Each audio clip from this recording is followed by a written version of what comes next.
Good afternoon, good evening, good morning, wherever you are in the world, because as you know, football nowadays is international. This is Harry from Hasbro TV, and today I have four guests on. One who's probably very happy, and the other three are probably tearing their hair out after yesterday's match.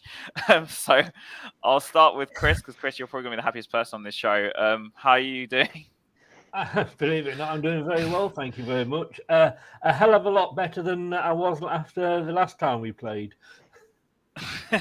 Yeah, you must be quite happy after yesterday. Did you expect you to beat us so badly, like 4-1 or not? No. I mean, I'd predicted a 3-2 because there's always goals in our game. I mean, is it 75 goals since we got promoted in 2014 between our two teams. We had a good look. We had a good January window. We showed against Aston Villa what we are now capable of. But did I think that was going to happen? No. If you guys had given me like a draw at the start of the game, I'd have bitten your hand off. I did. It kind of says a lot, doesn't it? Yeah, I did not expect that. But it kind of sums your season up because, like last week, you beat Man City, and then this week you lost quite. Let's be honest with you, heavily to ourselves. If I was a betting man, I'd have had money on it, but I wouldn't have thought of it coming in at all. All right, so I always have two new guests who I've been on the show before. So Elias, you're right, mate. Yeah, I'm doing good. Trying to not think of last night games a bit too much. So I've done all the post match reviews and all that on my channel already. So I'm now looking forward to what's next, which also doesn't look very well. I think this game is going to have long-term consequences for the rest of our season. What happened with Ben Jenker's injury and all that. Disaster, if I were to sum it up in one word.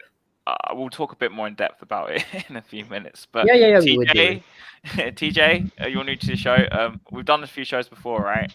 Yeah. How are you feeling about after yesterday? You know what? Can I be totally honest with you? When I messaged you to say, let me jump on this show, I thought we'll be slapping up teams.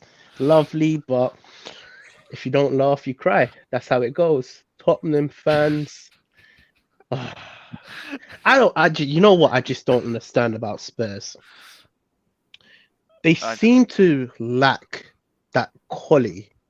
You see when you're going forward, it just seems like there's no strikers, there's no ambition, there's no passion.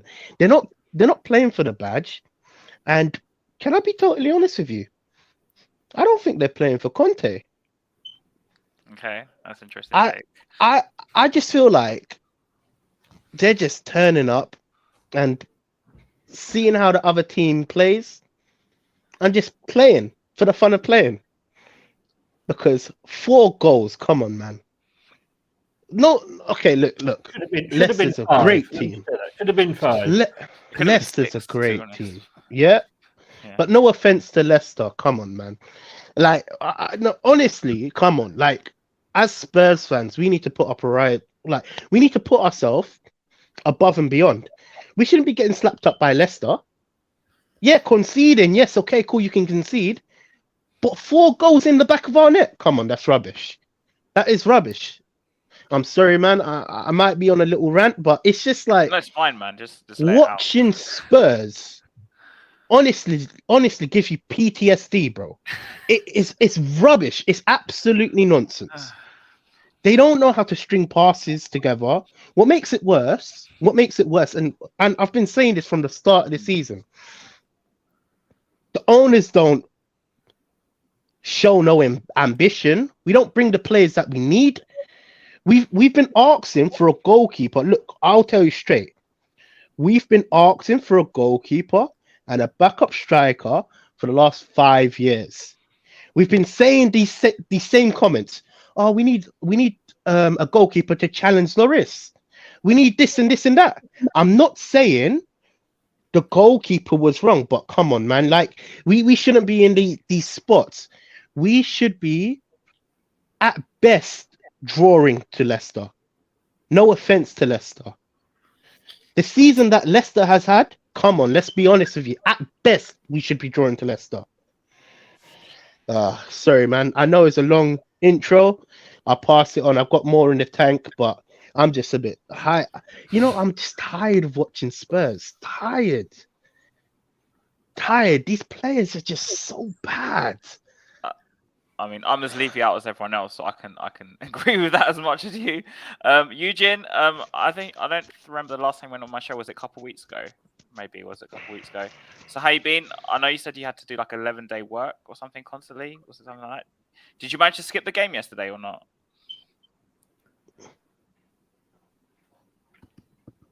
Eugene? Eugene, you're muted, I think. I managed to catch a game. Oh, okay. Right. By the time it reached 3-1, I thought you was lost for words. Yeah. I went and did something else more interesting. Yeah.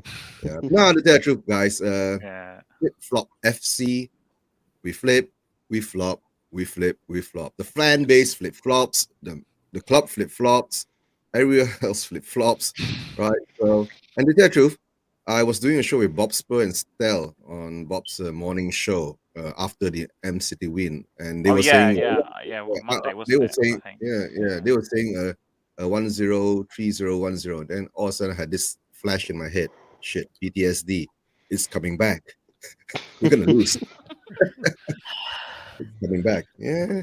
And of course, in the pump up show on We Are Tottenham TV.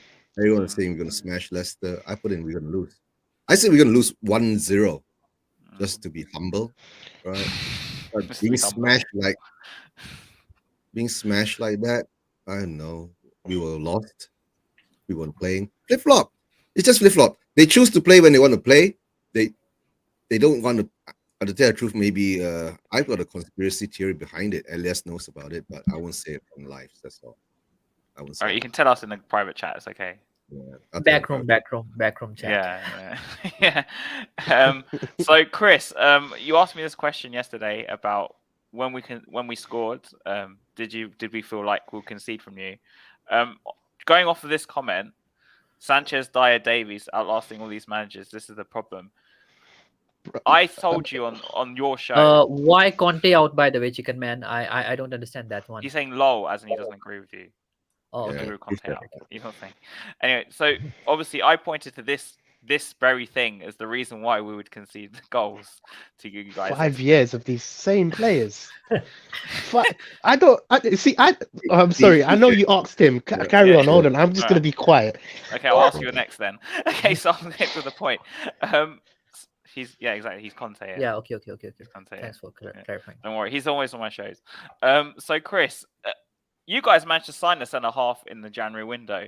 What do you think is the difference between Spurs not signing a centre half, because obviously there were some available, and you guys? Do you think?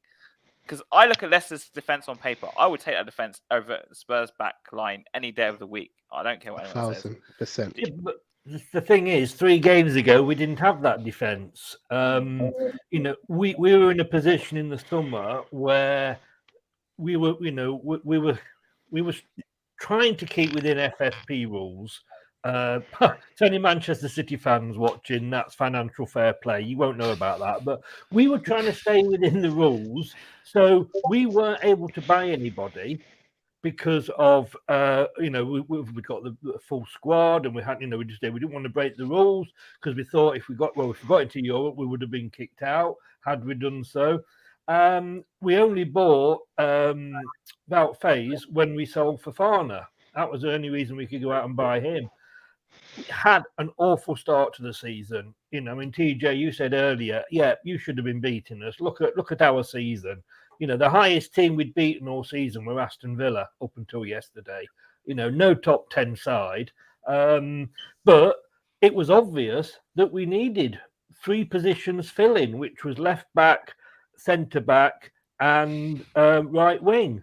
And I think it sort of resonated home, like we're in the doo-doo. And if we don't go and buy those players, we'd got the Fofana money. We were never broke. There's a lot of stories about, we're broke. We weren't, we had the money, as you've now seen, and we had to go out and buy the players. Because if we hadn't, then I would question whether we would be staying up or not. But we've got a good record. I think you'll agree with the players that we actually sign and how we find these players. And it appears early days yet. It's only 2 games in, but it's funny that we've signed those 3 players and suddenly we've won 2 games. It's no surprise, really, is it?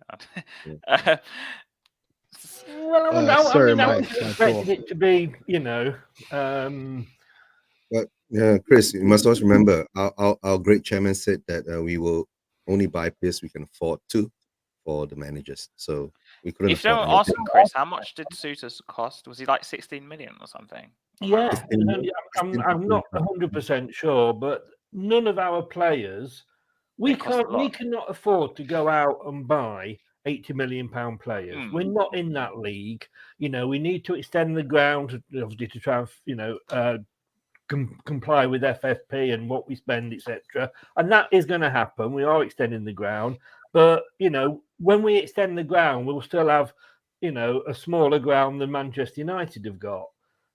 So we can't afford to go out. And when you look at what some of the big clubs, what Chelsea have spent, for God's sake, we spend on 3 players what they spend on 1 player. So we have to get it right. And like I say, looking back at our transfer policy, when we managed to keep Rodgers out of the negotiations, we signed some damn good players. Fofana, 29 million, sold him for 80. Thank you very much. But we couldn't have afforded to buy him at 80. That's true. But Chris, would you say then? Would you it's believe good as an outsider, Chris? Do you believe that Leicester uses their resources better than Tottenham, based on what you've got and what money you have compared to what Monty Spurs has? Let's say. I mean, I don't. I'm not obviously. I don't follow Spurs in that great a detail as you can understand. Yeah. But I thought, and I said at the start of the season, I think I had you down to finish 4th or 5th. Right? Mm. I thought finally you've got a good manager in. And I said this, you'd been a joke before. I did say that, didn't I? I think on your show with what was it? I keep forgetting the guy's name that he got from Wolves, and he was about Nuno. That's it. Yeah. And he was about your 39th choice or something like that. I mean, it was a laughing stock. You managed to go and get Conte. And I thought he's the guy to stand up to Levy. He's the guy that will come in and say, "This is what I want to do. You need me more than I need you," sort of attitude. And I really thought, finally, you were going to push on. But you've just been, and as you said, you've been so inconsistent. Inconsistently consistent. No, we've been consistent. Inconsistently. We've been consistently shit. That's all. Okay, all right. Consistently inconsistent. Because if Leicester were playing like you and still, I think you're 5th at the moment, we'd be biting your hand off for that. That's true. It's all in perspective, isn't it? We've had a really, really, really bad season. Like I say, I was worried about us sort of, doing a Burnley, but I've watched Match of the Day about 4 times. I didn't watch any. I was watching something. I was out last night. I just Chris, wanted to avoid it. In the January transfer window, right? You got the players that the manager needed, right? Exactly. All the places that we didn't get it last window. We didn't get it last window, though. The last window, I think, is because you should know that because Leicester is owned by King Power, and King Power is basically what called a duty-free business, your owners were really badly hit during the COVID time. You understand? Saying? So and I guess your owners were smart. Your owners were smart in a way that when they sold Fofana, they didn't panic buy. They went and did their research, right?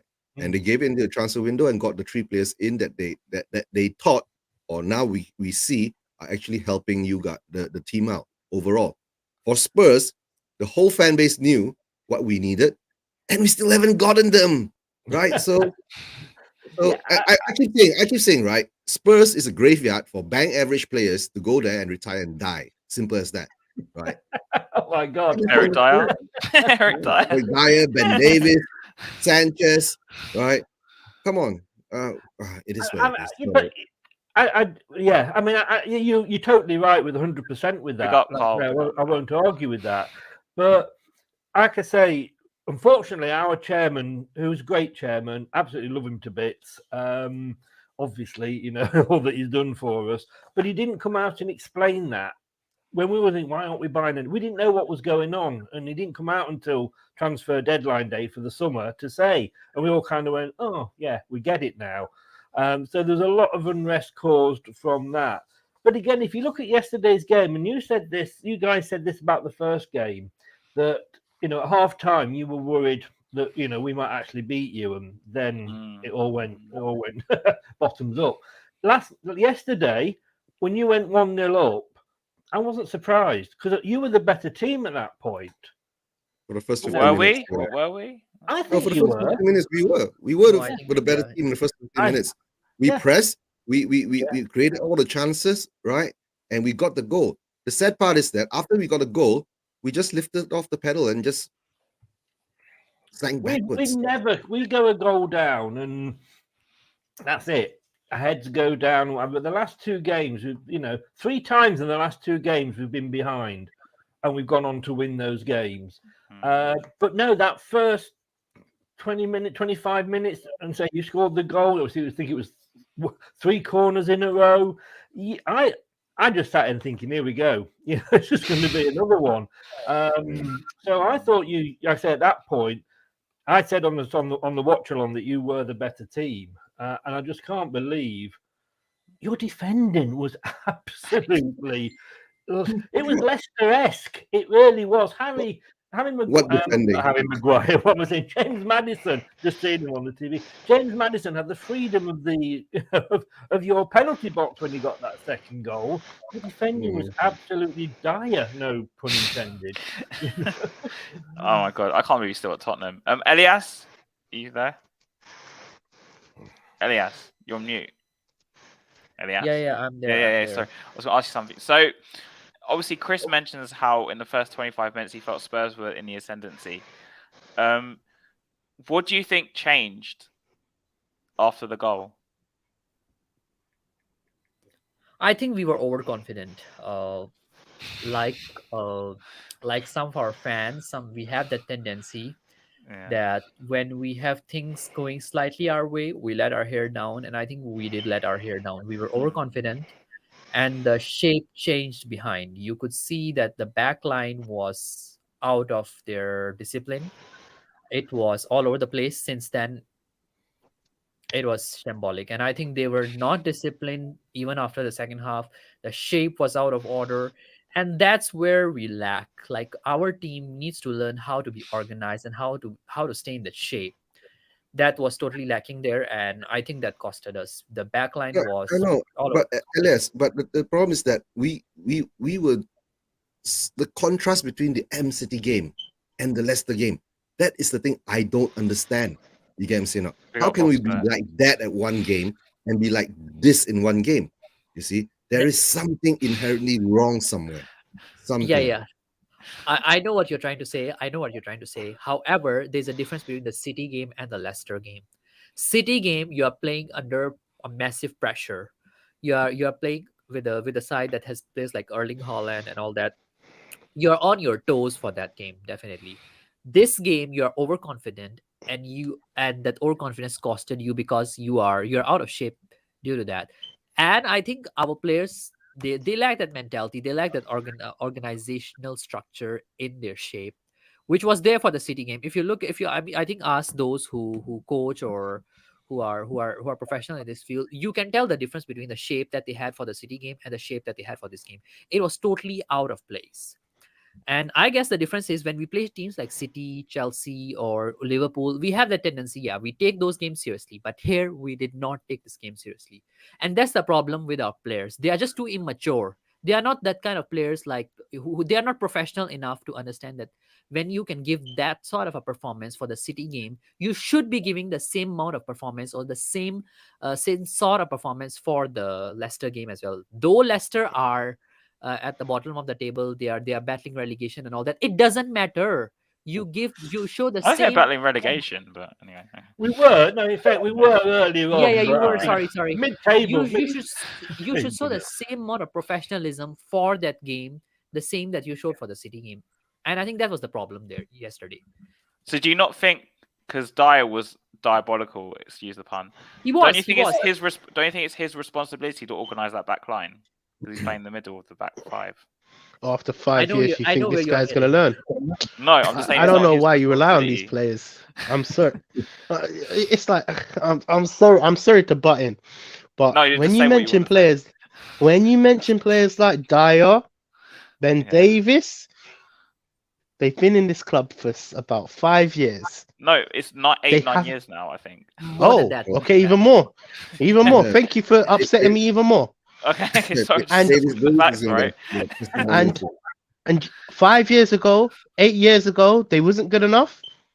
Now they're not good enough. They're never going to be good enough.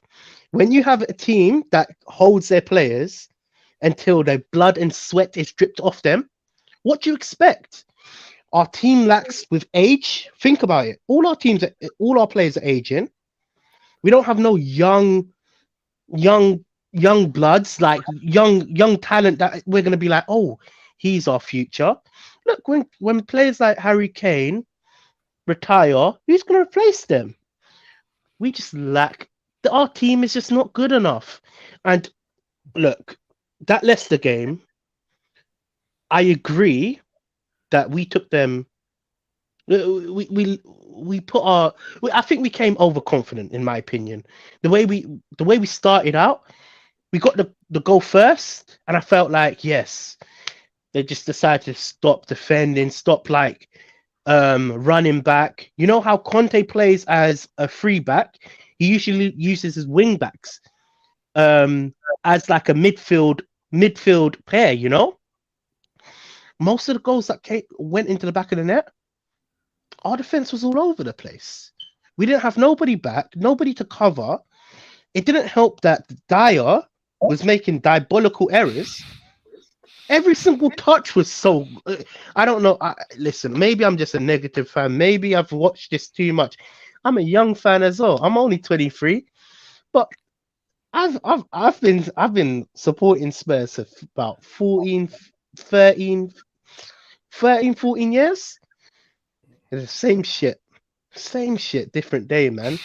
Groundhog Day, that's what I call it. Anyway. You know, look, when we play against Man City, I've always said we play good against teams that come at us because we counterattack. Yeah, exactly. We counterattack. So if teams are pressing up and attacking us, we can like sit in the pocket and hope that we have just some sort of opening, and then we counterattack. When teams sit back on us, we struggle to break them down. We don't have the players. Look,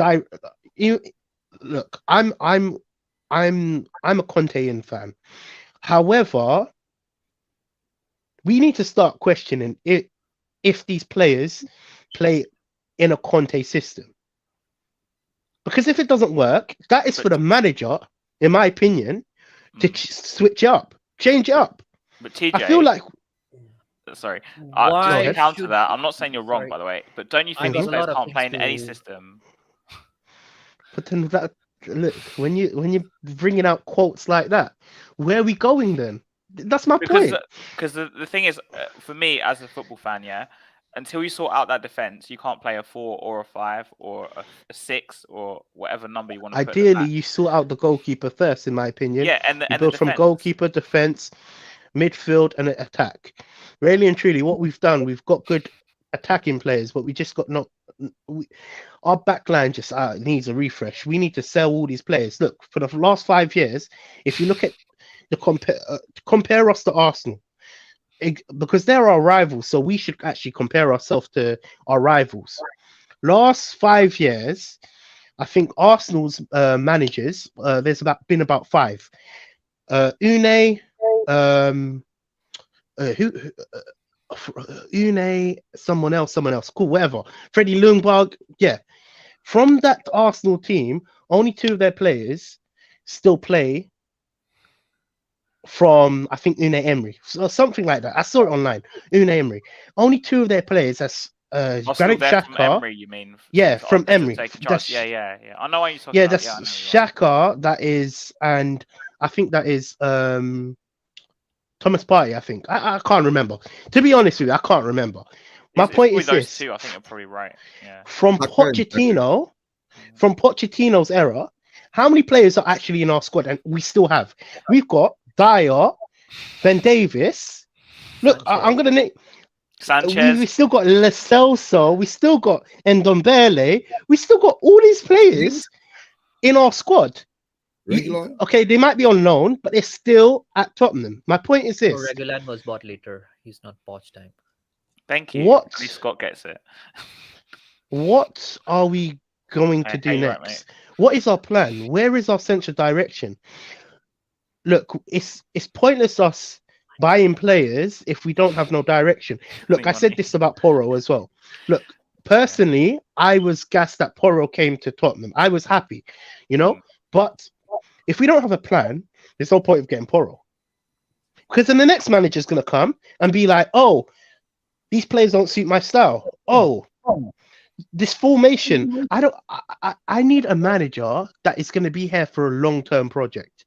At least then we can actually decipher if it's the manager's tactics or if it's these shit players. Well, we already know it's these rubbish players. Let's be honest with you. You watch them. I sat there and watched on my TV 3 goals go in. I shut it off. I said I had enough. I don't care who scores next. I had enough. I don't care if we come back, because that just shows you bottle something that is important to me. You know, supporting Spurs. Honestly, it gives me mental breakdowns, man. You know, honestly, no, I swear, when you watch it, Really, you joke? I'm being for real, you know. No, it's not even a laughing matter, you know. Watching Spurs actually affects my mental health. Oh shit! You're not alone when you perform the way you perform, you need to ride and die. Yeah. In my opinion, these players get big contracts. Yeah, these players are privileged. They go home. They probably have they probably have a big Bentley. I don't have that nonsense. So the most I expect is you to perform. Give me 100%. If you don't give me 100%, there's no point of playing. That's all I expect. 100%. Okay, we'll touch on Conte a bit later, but I want to kind of touch because you mentioned Porro. Okay, guys, I'm gonna go around. What do you think of Porro's debut? So, Elias, thoughts on Porro? I think he had a decent debut. Yeah. That's about it. Anything Yeah, I think he say? had a decent debut. I know there are a lot of clowns there on Twitter saying that he was bad, he doesn't know how to defend, and all that nonsense. Please, guys, he's playing his first game, and I think he had a decent game for overall. Although yes, I think I said that on my channel as well. He is not a defender. He's not the best of the defender. He's a wing back who is good at making runs in front and making his crosses, and I think he did that pretty well, as much as he could. He did that job really well. He's not the best of the defenders, but he did try very well. So I think he did a decent job. So that's what you need from a wing back in the Conte system. You can defend a bit, and then you are excellent and in your forward runs and in your crosses. That's what you do need from a wing back. Defending is secondary in the wing back or in the Conte system, and I think he did that pretty well. So I'm not gonna give a shit about anybody here today if they say that okay, Porro was bad or Porro is not good enough or Emerson is better. I'm not gonna address that because I already said enough on this. Okay, all right. Eugene, thoughts on Porro in his first game? Don't forget, we actually watched Porro together when he was at Lisbon. Remember? Yeah. Thoughts on Porro's debut for Tottenham? To tell the truth, I ain't gonna judge him. Right, first game. Without Romero there, we're already that bad with Henga, right? Give him time, guys. Just give him time, right? We just can't judge players on the first game, right? Of course, expected better from him. I mean, expected more from him. Not say better, more from him. But it is what it is at the moment, right? But why don't we just ask Chris, right? Was Chris more worried about Porro, or I was about to ask him that actually. Yeah. He read my mind. So, Chris, obviously, we spoke about Christensen. Sorry, I said his name wrong. Is it Christensen? Yeah, the left back. I mean, you spoke to me before the game about how he's been really good.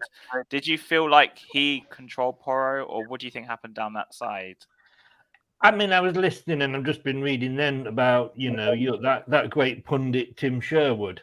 Yeah. absolutely We spoke about that actually, didn't we? lashing into him, absolutely going into. Look, it's his first game, I believe. Were you afraid at No. all? Or? Not at all. I mean, like I said earlier, for that first 20 minutes, 25 minutes, yeah, I thought, oh God. But after that, I never thought you were going to find the back of the net.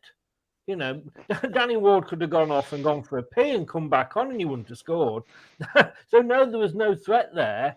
And Christensen down that left-hand side, I mean, what was he? Well, half the price of Porro. But the fairness, guys, it's his first game. And it's difficult when you're in a team that's having a bad game for you to shine. So, give him some slack. But no, it didn't. I wasn't. Nobody stood out for me from your team, unfortunately. Oh, no, that's okay. No, it's fine, to be honest, on this show. No one's going to judge you for it. I was just waiting for you to bring Kane on. Okay,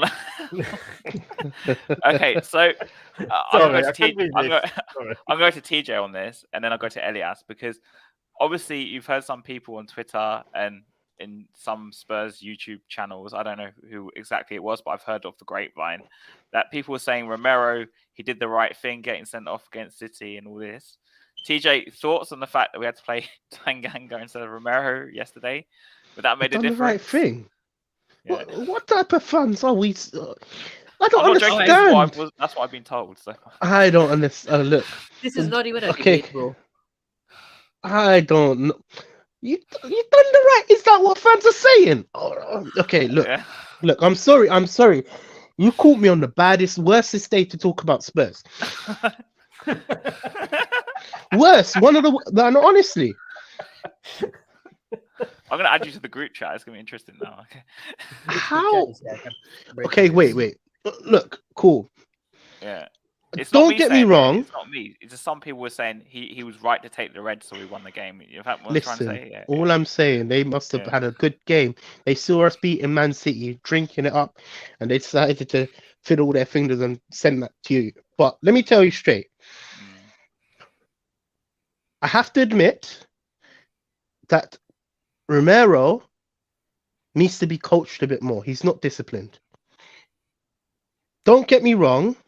Being rash, being like, that aggressive player is good for a player to have. But I'm starting to see quite a lot of patterns. He gives away too many yellow cards, And look, cool. Let me tell you this as well. Let's just say we were losing and he committed that foul. Would these fans be saying the same thing? Probably not. Exactly my point. I don't know. So, I'm not them. So. No. I will say this. Red card is not acceptable on any circumstance. Cool. I'll tell you when it's acceptable. I'll tell you when it's acceptable. If you want to play for Arsenal, that's when it's acceptable. But it's not the standard. You can't say getting a red card is good. What? Hold on. Standard has to. Hold on. So you mean that Emerson Royal picking the red card against Arsenal is acceptable? Is that what you're saying? Because he's saying. I think what are you trying to say, TJ? I will tell you straight. The blood and the passion that me and Arsenal fans. I'll explain. I'll explain to you what I mean. The rivalry that Arsenal fans have with Tottenham fans is massive, Okay. And in them type of game, you're gonna find players that have passion, especially players that have been with the club for a long period of time. Speaking about Kane, so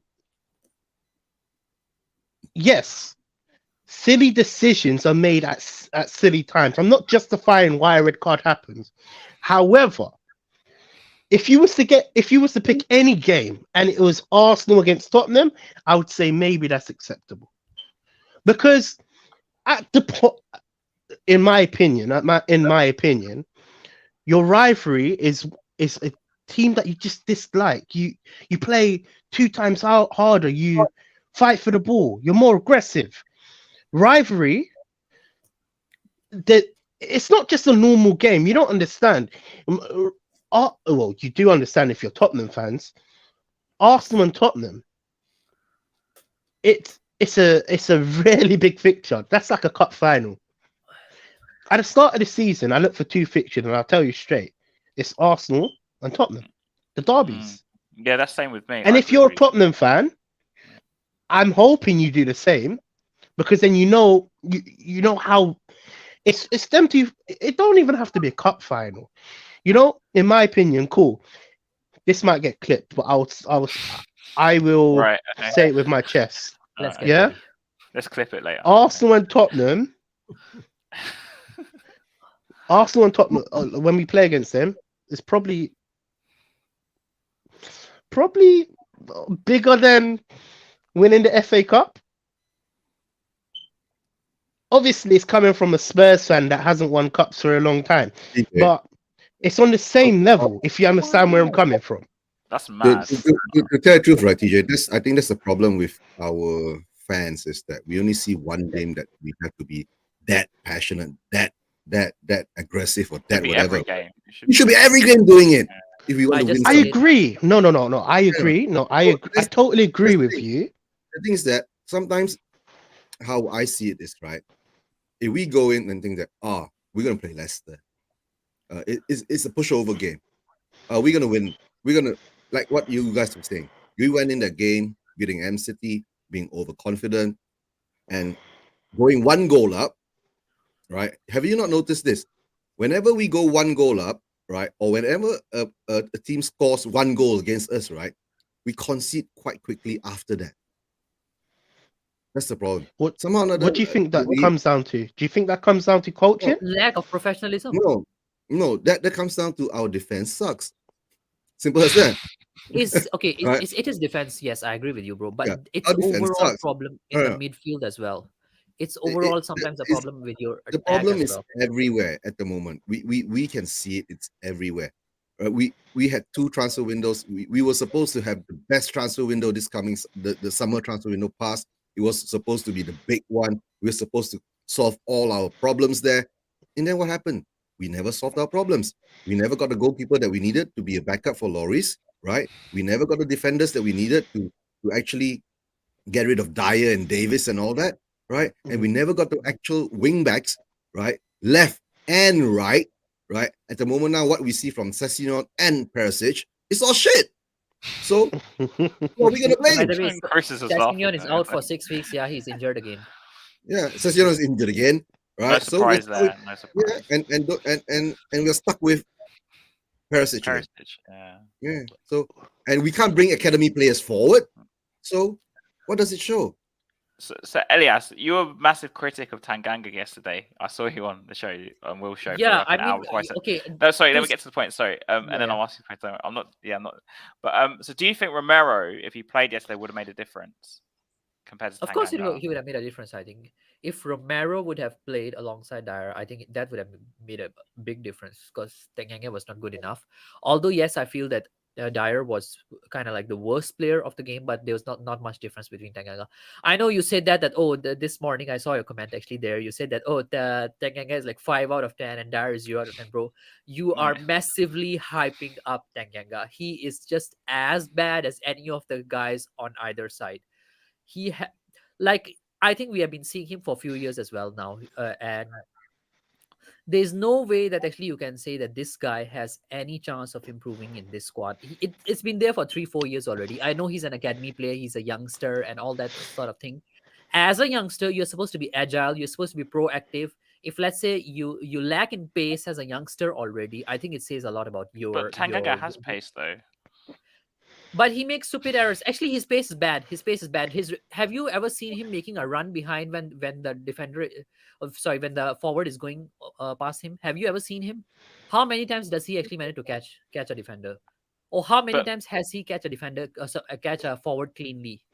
May I ask you a question? Really, he hasn't played enough. Wait, may I ask you a question? Sure. Yeah. So, you're saying Tanganga was that in your opinion, was he the worst defender? No, against Dyer was Leicester? the worst, but there was not much difference between both of them. Okay, cool. Yeah, because Now- I was like, I want to ask Chris the question, right? Yeah. Chris, Okay. during the first 10 to 20 minutes, right? When we were pressing you guys and we were catching the ball and all that, and we Yeah. were looking more likely to score the first goal, right? I mean, does it reflect the kind of defending that you had in the beginning, reflected onto our defending in the last part? I mean, after we scored the goal. No, I mean, I think we defended well. We had a bit of luck when it came off Christensen's knee and went over the bar. You're defending. I mean, somebody said earlier that when you concede the first goal, and so when you score the first goal, you always concede very quickly. You conceded quite quickly after you conceded a goal yesterday, but that the defending that I saw, like I say, after that 20 minutes, because I think you allowed us back into the game. In that first half, 20 minutes or so, we weren't in the game. You were all over us and you didn't let us settle. And then suddenly you did. You let us into the game. You gave us a sniff and we said, right, we're going to go for this. We were getting to the balls first. I mean, look at the tackle from Wout Faes on Harry Kane. It was a tackle come through ball. I mean, it was amazing. He shouldn't have got to that, and it reminds me so much, like I say, that defending was so like our defending has been, and you've got injuries, we've had injury problems, and we've had people, we've had a central midfielder playing central defence at one point, so it doesn't help, but we still do. I jokingly said, Yeah, we still do. Yeah, it's true. Harry will back me up on this. I actually said I'm glad we're playing you with Conte back, because the last 2 games you've had without him being there, you've won. That's why I'm saying these comments. I don't think our players are playing for Conte. We'll get into that in a bit. We've said that about we've said that about Brendan Rodgers, and I think just as fans, when a team isn't performing well or you have a bad result, because you're not, in real terms, you're 5th. You're not performing absolutely awful, but you still, well, from our point of view, and I know it's all relative, but I think when you're going through a bad patch or you're going through, you've just lost a game that really you shouldn't have lost on paper, and it is a funny season. I think you look for any reason as to why. We've been there this season. At the start of the season, I wrote a post for the BBC saying, "Rodgers, get out of my club." And now, I'm getting fat on humble pie at the moment. We all look for those excuses. And has he lost the dressing room? Hasn't he lost the dressing room? Is he not playing because he's looking for a move? I mean, we'll talk about someone who's about that in a minute, actually. So, as you know, our front three wasn't great yesterday, guys. So, what do you think was the problem, Elias? Sorry, that's okay. I think I would give a lot of credit to the Leicester midfield and also their defense. They closed down the gaps really well. Like you can see that when we were trying to play the long passes or even try to make use of the openings, they were very proactive. Like they were closing it down with their bodies and they were putting it down. Like I think there were many passes that Kane tried to make, Son tried to make. They were just coming in the between. One thing that was good was that Son was trying to dribble quite well. He was trying to make those runs that he usually does from the midfield. He was dropping deep down, and I think that was like the positive. Otherwise, I think Kane lumped it up a few times. Kulusevski was bad yesterday. He didn't do his usual job. He was really bad. I don't know what's happened to him. Yeah, it was really bad from both Son and Kulusevski. I think that Pedro Porro assist that particular cross that he delivered to Kulusevski should have scored from that one. It was a great chance and he missed it. There were a couple of chances from Kane's side as well that he was trying to adjust. And I think as a striker, you should be making use of those opportunities. And I think among the front three, I'll say that Son stood out for me. You thought he was the best? Oh, okay. TJ, I was going to ask you about Kulusevski. Sorry. Yeah, I agree. I agree that Son stood out. The problem, I'm not diagnosed in this problem, but it seems to me this season Son and Kane are not linking up. Whereas they used to be, it would be 1-2, 1-2, boom. it's this season. They're struggling to put passes together. Kulusevski, I don't know, man. He was playing for Leicester. Do you think he was rushed back from his injury though, TJ? Because TJ, the problem with Son this season is right. He has more defensive duties than last season. Because I always remember when last season, whenever Kane dropped back, right, Son was up front, and he was just waiting for the ball to come over, and he runs for it. This season, when Kane drops back, right, Son is further back than Kane, so Kane's got no one to pass it to. So that's the problem. That's why they're not linking up. And I think once you do that to the both of them, they've more or less lost that telepathic communication that they have because they're out of sync at the moment. So that's why Son looks so bad now, right? I don't think it's anything to do with Perisic and all that. I think it's because he's got orders to be more defensive, to cover more areas, to be defensive, to try to help the weakness that we have. This is my point is this. Look, I am a Conte in. I don't want it to seem like I'm a Conte out fan, but if you see your strikers and your attackers not performing well, you have to change something, in my opinion. You can't be stubborn. Options do we have, TJ? What options do we have? No, when I say change something, change the formation. Just try something new. Maybe if it's not working, he doesn't have the players to actually try to change something because he fears maybe if he changes something, it becomes even worse. Yeah. Maybe it becomes worse. Have you not noticed? Dyer can't play in a 4. Davis can't play in a 4. Right? That's the. Who are you going to play in that 4? I don't know. Yeah, maybe Langley. You know what they Sanchez? can do? They can call me up and I'll jump on the field. Maybe we just play 8 at the back, right? That's all. Just play 8 at the back and then just Kane. Yeah, just line them all up in the goal. One goalpost between the next goalpost and just stand there and don't move. We'll keep the goals out. I think that's the next formation. Yeah. Well, 8-1-1. Are you really going for an 8? Seriously, bro? Yeah. 8-1-1. 8-1-1. Yeah, 100%. Yeah, at least we won't concede. It's not what I'm saying. I'm just throwing out ideas. Yeah. But we said, like I said, we were having this problem at the start of the season, and we were saying like we were losing, and when you could always say we conceded most of our goals after the 60th minute, which was generally after Rodgers had made his substitution.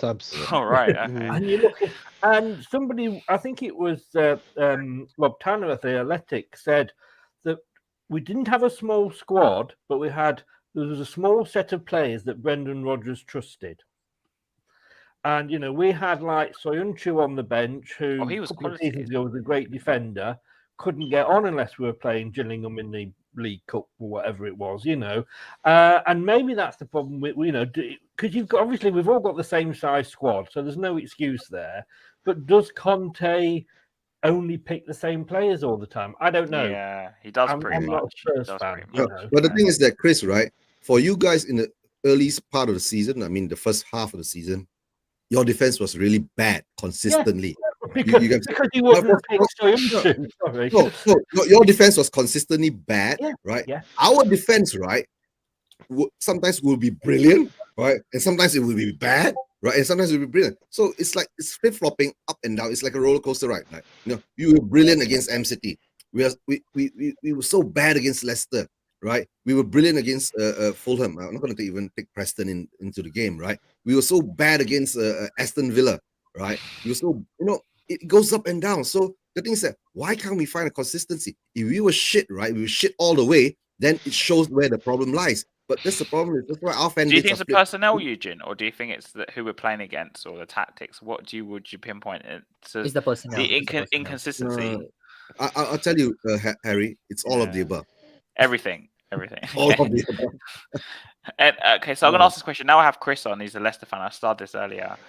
So he said, I'd rather be Leicester win the league and FA Cup than us be top 4 here and then win, to show for it. So as a Leicester fan, would you take top 4 every, say, couple years and not win anything for 20 years? Or would you rather win the league and the FA Cup and just finish? It's a no-brainer, isn't it? I mean, again, you've got to look at the fact that you're comparing Leicester and Tottenham, and we're different clubs. You're a, if you like, a big club. We're sort of a middle. I disagree. Club, I disagree. I No, disagree with that statement. You're seen as a big club. We can be seen as you know. Ballon d'Or. We could be seen as the Ballon biggest d'Or. club. Hmm. Look at this look at this fact before you say we're a top club. The last 5 years, the top 6 teams that are known to be top 6 have all won trophies. Arsenal, Chelsea, Liverpool, and I'm talking about trophies. That could be titles, whatever. Yeah. Man City. Leicester as well. West Ham as well. Now my point is this: in 20 years, have we won a trophy? One trophy. 10 2 years. I think you've won the League Cup, didn't you? That's That it. was That's 15 it. No years way. ago. Yeah. I mean, Yeah. I hate this. The Big count, top six. the main word that you used just now, right? As seen as we are a big club. Yeah, yeah, Seen. yeah. We're definitely not a big club. So in my If you were a opinion. Spurs fan, Chris, would you be unhappy? Sorry. If you were a Spurs fan in this scenario, would you be unhappy? That's a loaded question. I mean, I will say some of our fans are unhappy because we've had a period of success that's been unrivaled ever in our history, and we were challenging for Champions League for 2 years. We finished 5th and got the FA Cup. They suddenly think we should be there all the time, and we're not. I mean, if I was a Spurs fan, I guess I would probably be a little bit upset. But from the outside looking in, would I take, I'd take your position, but not every season. I'd sooner be us, if you You want to like. win more trophies? Do you win more trophies? Yeah. I mean, will we ever win the Premier League again? No, I don't think we will. Don't think so, I don't think yeah. that'll happen. How about the Will FA we Cup? win the FA Cup again? Yeah, that could happen. We could win the League Cup. They're winnable. What would I swap? I don't. I mean, it's like I say, it's all just relative. And if you said to me every season we could be challenging for Champions League or Europe in some form, we would be happy. But you look at the way your fans treated, or a lot of your fans. I would just say that, not all fans, but a lot of your fans responded to being in the Europa Conference League. Yeah. And you look at us, we wanted to win that. We wanted to be that first name on the trophy. An ex-manager of yours wanted to win it. That just shows passion. Yeah. Passion, desire, plans. Tottenham is not that team. Not the club. I'm gonna have kids. It's not the I'm club, gonna have kids before. Listen, I'm gonna have kids before we win a trophy. You know. Hey, kids! I'm gonna die before we win a trophy.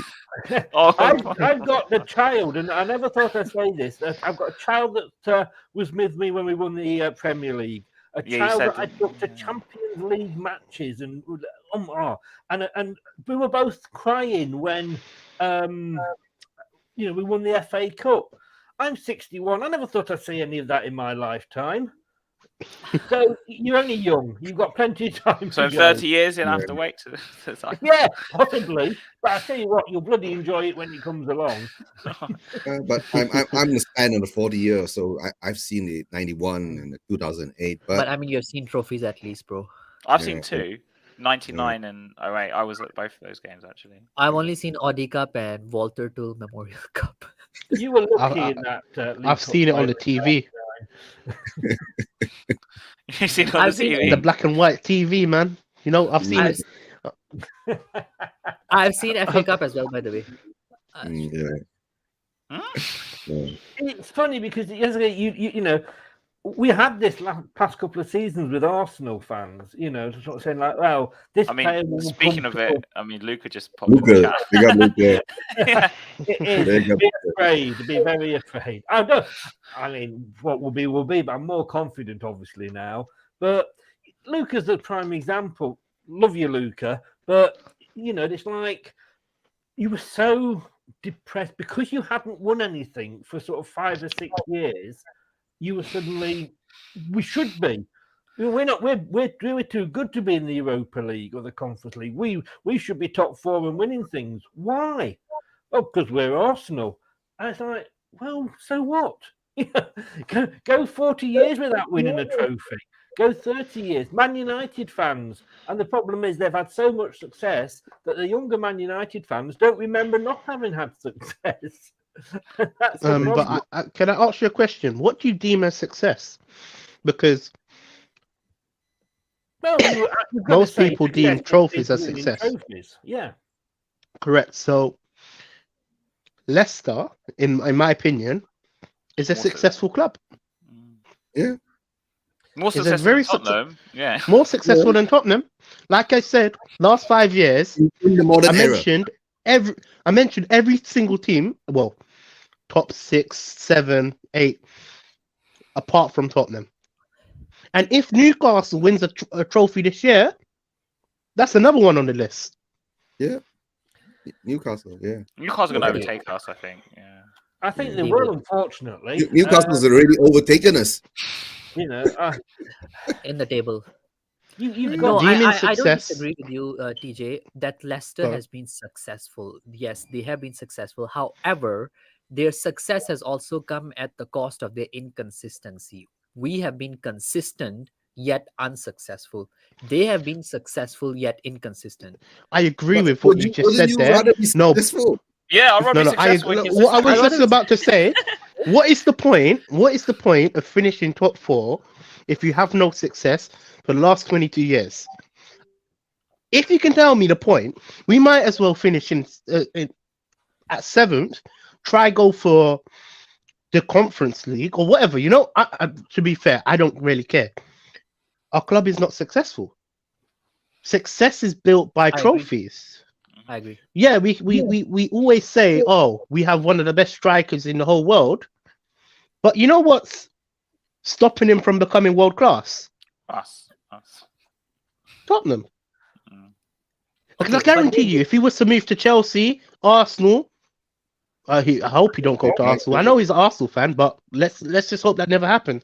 Man City, Harry knows what I'm going to say to this, don't you, Harry? Yeah. he would win trophies. He scored 300 goals. He's a great goal scorer, but I'll still say FA Cups, Vardy 1, Kane 0. Community Shield, Vardy 1, Kane 0. Exactly my League, point. Vardy So 1. he's not world I'll tell you class. what, we've got a 19-year-old left back that's won more than Harry Kane. Exactly. And he's more successful. These are the No, first few words Chris said this- when I went on this- his show. This is coming from a Tottenham fan. This is coming from a Tottenham fan. One of my, I don't have no problems with Kane. He's hands down been a very good servant for Tottenham. But my point is this: what stops him becoming world class? We talk about world class players. It's the trophies. His career is not successful if you don't have the trophies. All the legends. If you fall into the legends disagree. category, okay, go on then. I disagree there. You I think disagree so- with what with point? Kane one. I don't agree with you that the Kane is not a successful player because he doesn't have trophies.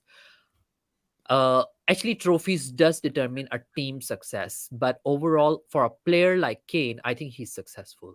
He's successful with what he has achieved. He has golden boots to his name. He has some big awards to his name, and actually, those things do matter when you are an individual, because you need to understand, football is not an individual sport. Football is not an individual sport. You play in a team, Yes, and let's say playing with a team like Tottenham, if you haven't won a trophy, when you play with people like Dyer, Davies, Ben Davies, and all that sort of nonsense, I think if with them you can actually achieve those laurels and achieve that in your career, you are a successful player.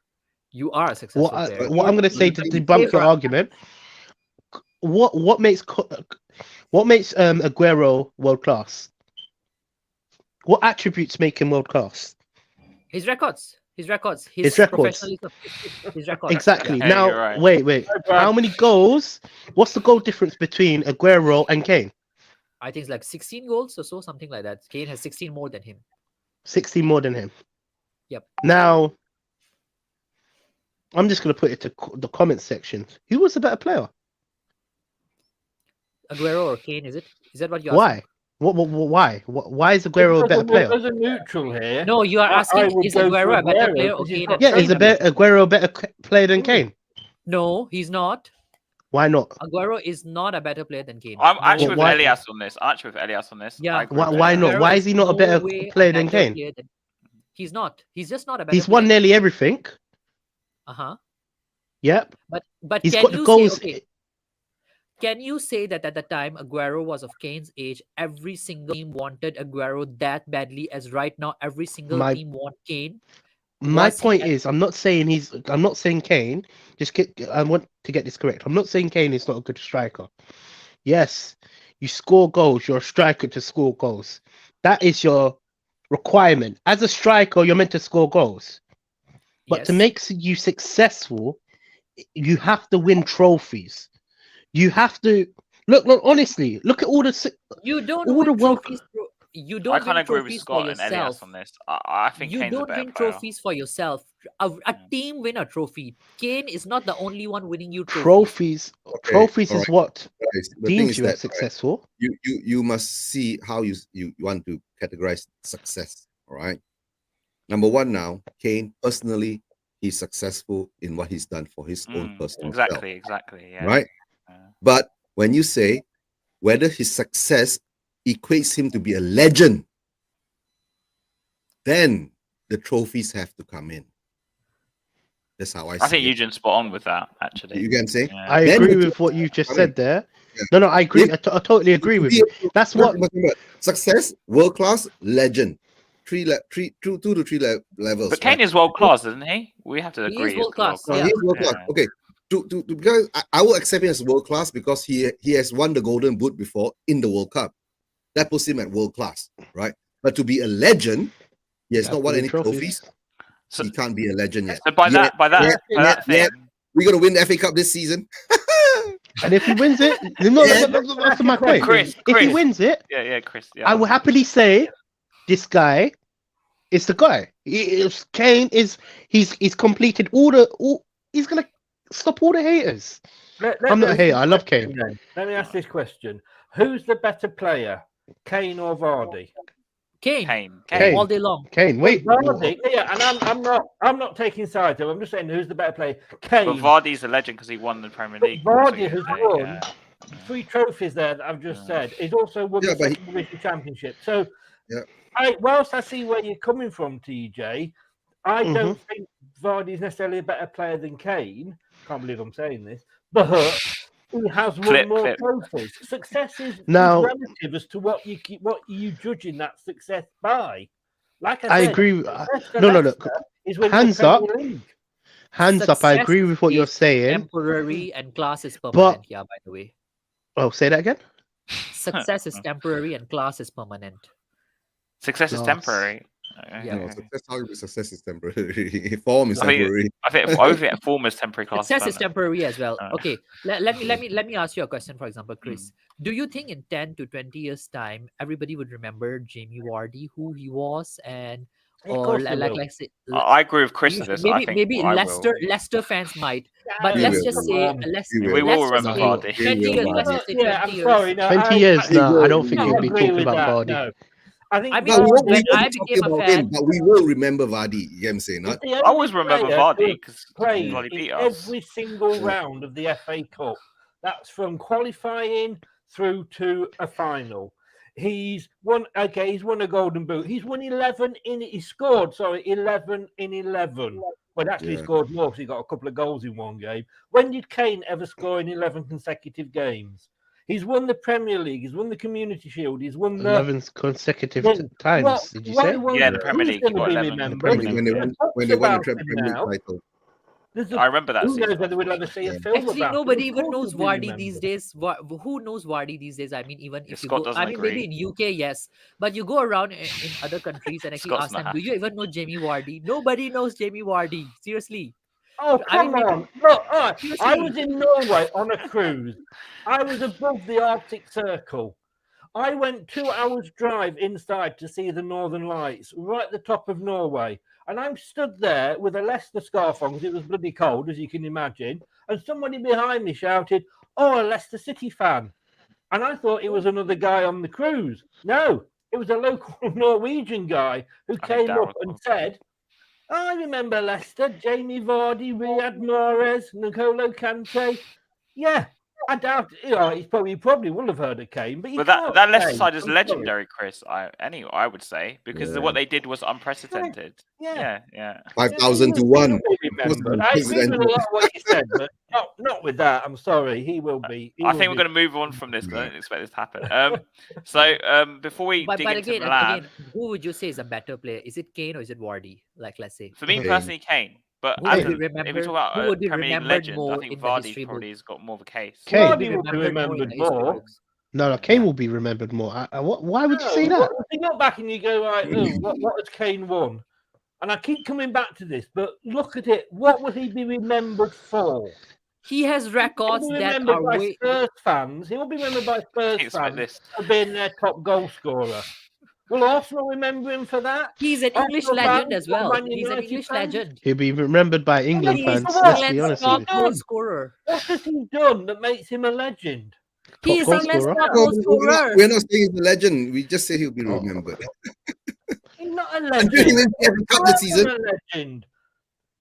He was not on He's that England's pitch top yesterday. goal scorer.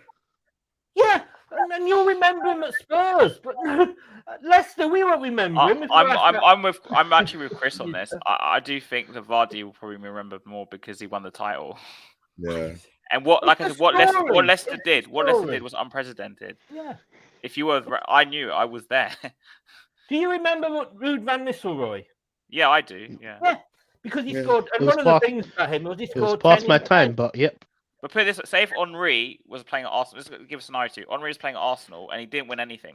I know it's obviously he did, but would we have remembered him? Probably not. Of course because not. obviously Arsenal weren't invincibles. Of course not. Yeah. Yeah. I hate to use him as an example, but it's the first thing that Yeah. came off the But top of my Kane- head. He's a legend at Winning some Tottenham, and I'll take silverware is that. important.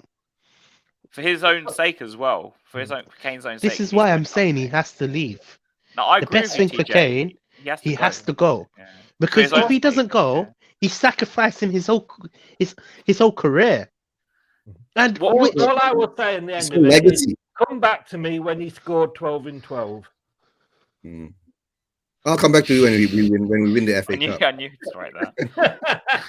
Yeah, and you'll still be 2 trophies behind us, mate. Because what I'd say is just to close this off before we go into Ben's core, because in my thoughts is that Spurs, as a Spurs legend, Kane is a Spurs legend. But if we're talking about people on the whole, He's an like England I legend, spoke about bro. Henri, if Henri didn't win anything, no one would remember him. But because Vardy won the Premier League title, obviously he's won the FA Cup as well. And People Community remember Shield. Vardy more in if we talk about all around England, all around Europe, I think people will remember Vardy more. That's my opinion. I think we'll close it off now because otherwise we'll go on for another hour about Kane versus Vardy. I can carry on. Maybe we do it. Maybe I we can can carry do a on stream if you- about this. Bit I later. still don't agree with the fact that Vardy would be remembered more. Okay, we'll They see. do- We'll find out in 20 years' time, Elias. In 20 yeah. years, when this is still going on, we'll come on the stream and we'll speak. Yeah. I'll be dead by then. So, as you guys know, and you heard this morning, Bentancur's got 6 to 7 months out. Yeah. Injury. So I'm going to go around to everyone. But first I'll start with Chris. Chris, as the opposition fan, Bentancur's been our best player this season. Did you think he affected the game yesterday? And do you think Spurs will miss him for the rest of the season? With him going off injured didn't help your game. Let's put it that way, Yeah. And you could, there's a very good argument to say, would it have ended the way it did had he still been on the pitch? We've been there. We've lost Maddison. We're not the same team without Maddison. But if you want to be a top team, you've got to have a squad that can fill in. We haven't had that when we've lost Maddison. We haven't necessarily had that sometimes when we've lost Tielemans. Yeah, he made a huge difference. It could be the difference, if I'm honest with you, between you getting Champions League and not getting Champions League. Because, and I don't mean this horribly, but if that's what you're left with, that you finished with on the pitch yesterday, then that ain't a Champions League team. I'm sorry, guys, but that Manchester City was different. But and I'm only going on last week's performance, yesterday's performance. Yeah, you and you can't buy anybody in now, obviously, but yeah, it's going to have a big effect on you if that's what you're left with. Eugene, are we fucked? Overly big time, right? Because what's going to happen is that Bentancur is not there, so we have to either It's match. ACL. It's ACL. Yeah, it's 6 to 7 months. We have That's what we have to match him with Højbjerg has to be matched either with Skip or Sarr, and we've seen Sarr play against Arsenal, and we saw what happened there. And Skip, I'm not sure yet because Skip hasn't been given a consistent run of games at the moment because of his injury he had. He did have quite a good end of the season last year. End of the season last season, right? But it's all up there in the air at the moment. Who else can we bring in our midfield? Are we going to push some academy players up? Alfie Devine, maybe. Maybe Alfie Devine or Harvey someone Wilde. else. And see whether maybe one of them might be the gem that's been hidden. But I don't know. My worry is the next match coming up, as usual, right? AC Milan. So TJ, thoughts on Bentancur being injured for the rest of the season? We need a voodoo doctor at the stands, you know. I swear down, this guy gets injured so much. He has problems. He honestly has injury problems. Who, Bentancur, you think? Yeah. He's been injured so much. I think, And I think it's this one was because of a tackle, right? Or Was it a something to do tackle? with- Yeah, it was. Yeah. It was something to do with We tackle, need- and his knee was out of position when he turned or something like that, and popped something there. So you know Right. what? We are absolutely fucked. That's why I asked. Because we are absolutely. You know what? We might as well. We're talking about our defense. We might as well just leave the defense, play the midfielders at the back with. We need more than 8 players. yeah, at the back. don't forget, TJ. We could always bring back Dyer. Dyer in He could go midfield. see Dyer in them. midfield. You know what? Yeah. No, someone suggested that to me a few days ago, and I said, you know what?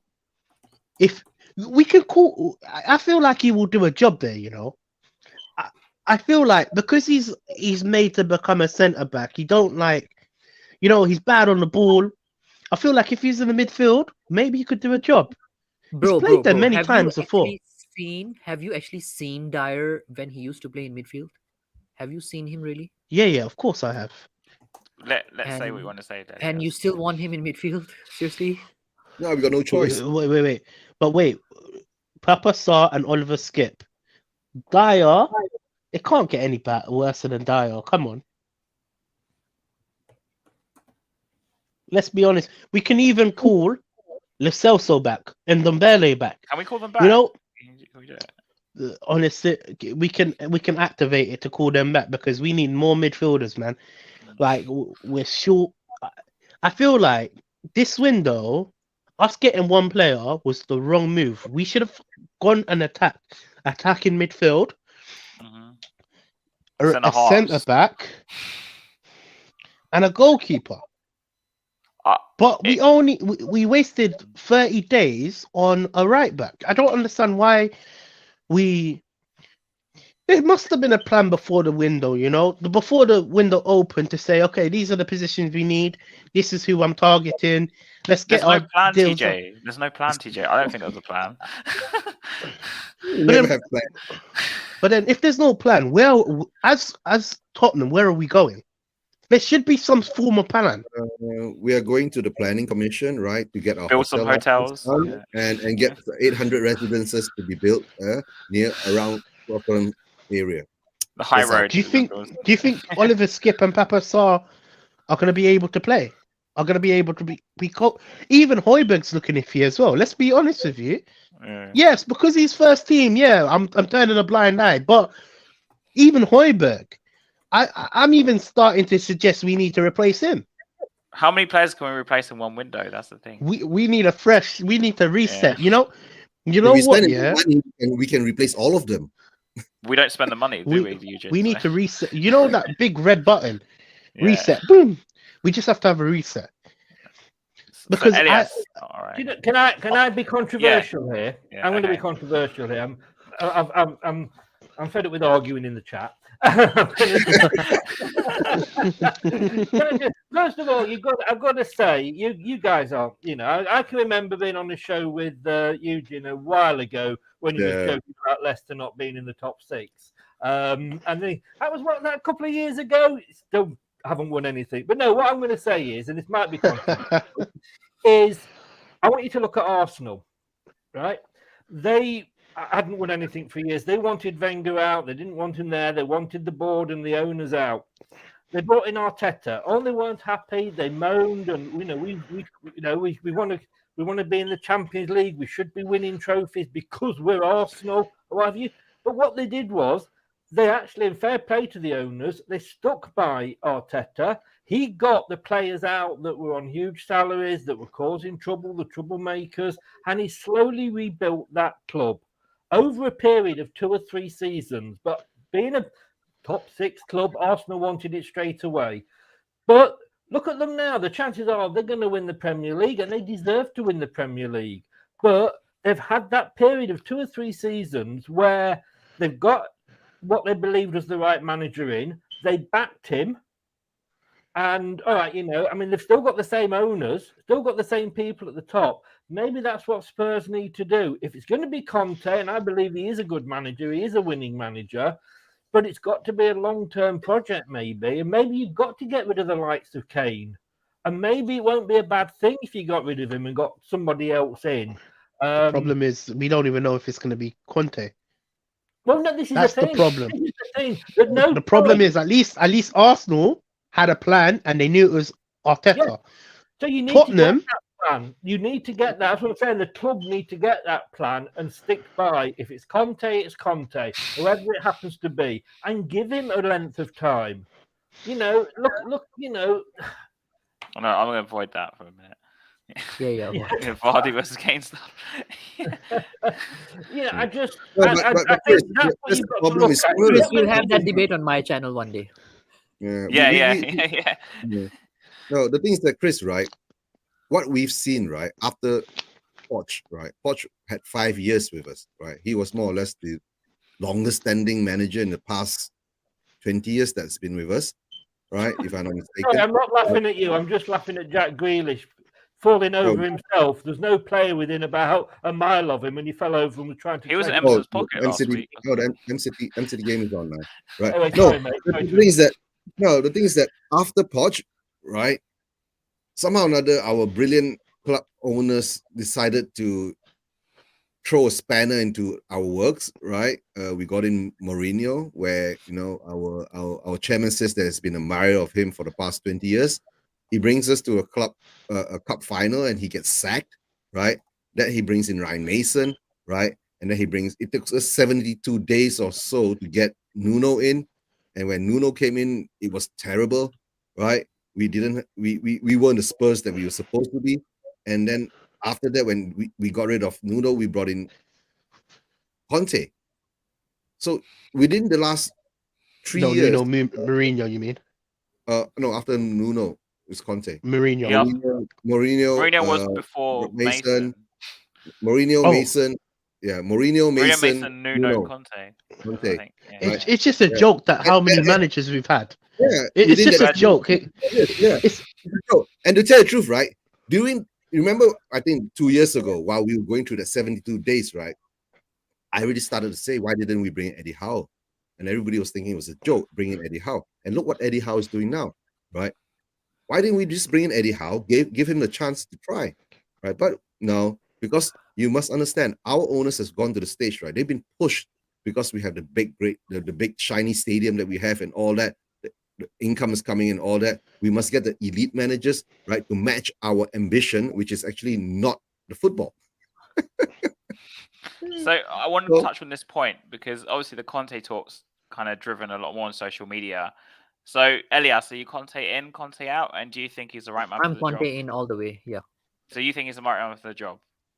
he's the right guy for the job. Yeah. No, I'm agreeing with you, but obviously Cole's saying that we need a coach on the training ground, and he isn't that clearly. So TJ, I know you've been vocal about Conte. What are your thoughts? Look, I'll tell you straight. I'm Can Conte I in. finish on this first, TJ? Yeah, if you okay, don't and then mind? TJ goes after you. Yeah, sorry, Yeah. to cut off now.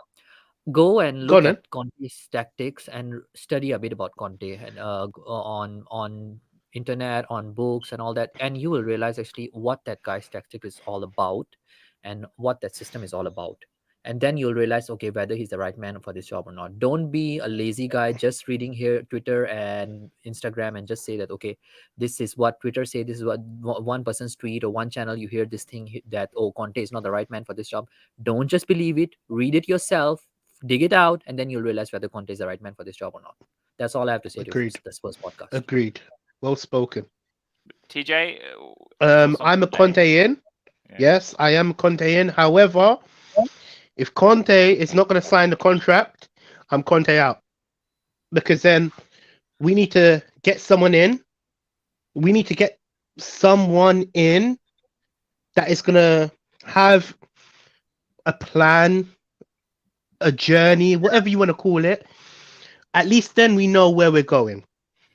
I can't sit here and know that Conte hasn't signed a deal and back that manager. Do you understand where I'm coming from? I am Conte in.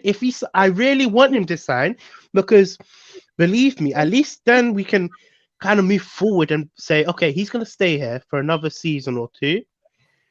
I will understand what he's trying to produce. Maybe give him another window. Do you understand where I'm coming from? It's just right now, he hasn't picked what he wants, where he wants to, if he wants to stay, if he wants to go.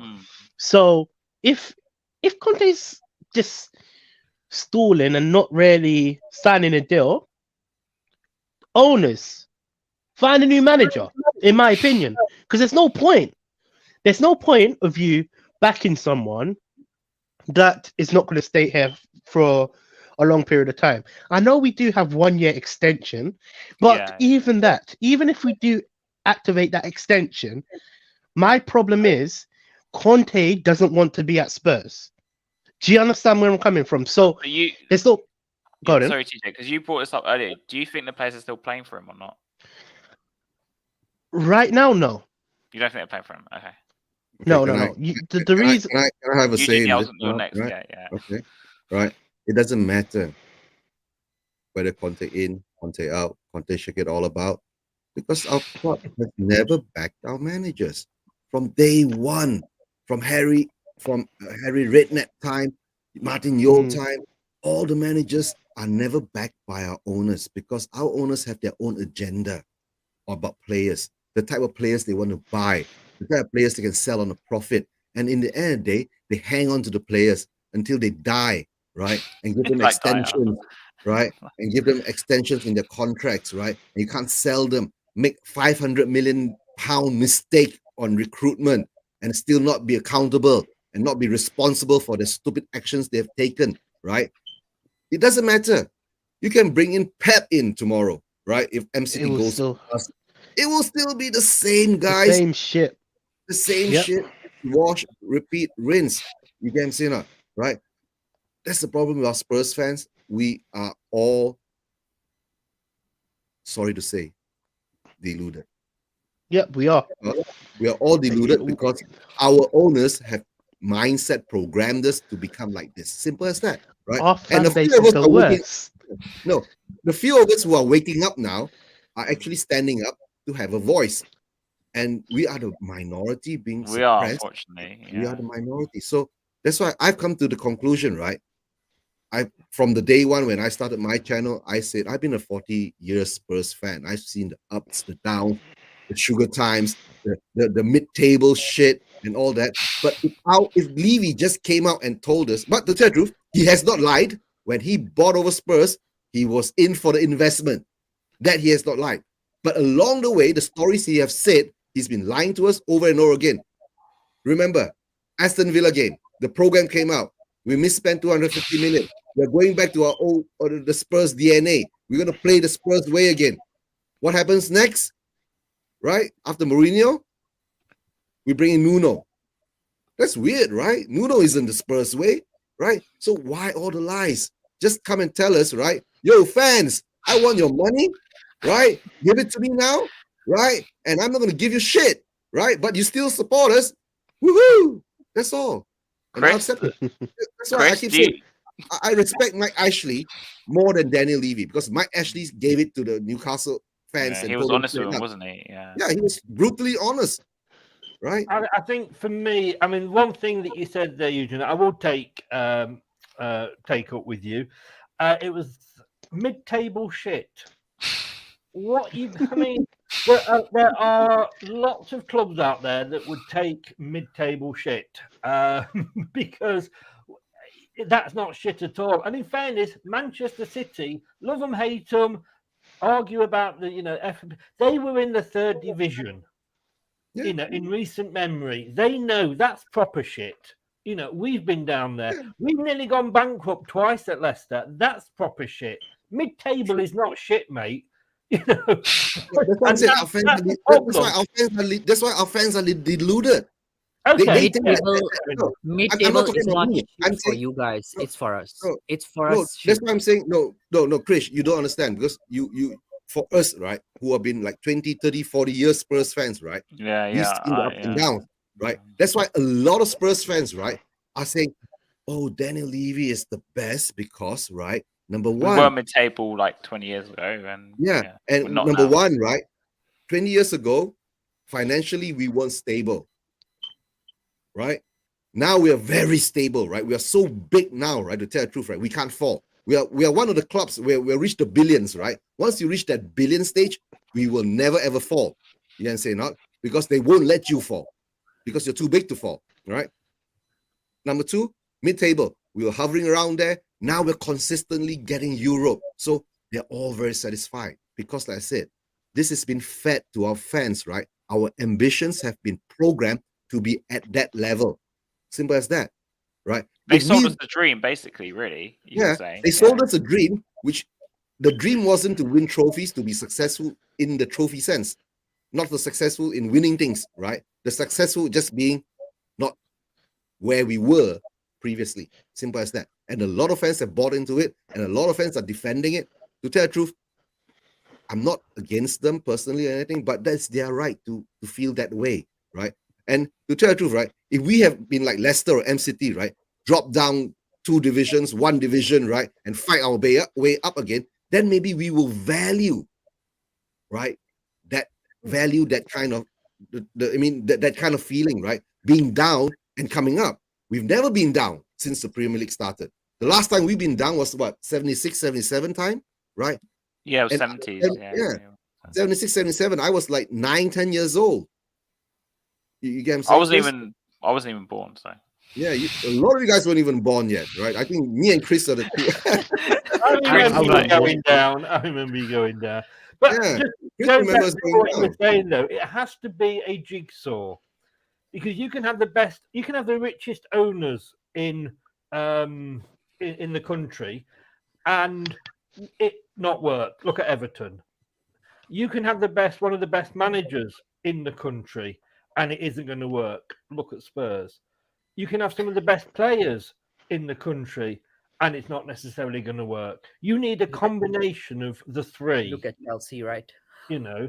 Look at Chelsea. Yeah. They've got the money. They've got the wrong manager at the moment. He may be given time. We will see, but that might be another Arteta situation where if he's given time. But I really thought Spurs had got it right this season. Conte was still in place, and I thought you're going to get. But it's that jigsaw that you need to get together.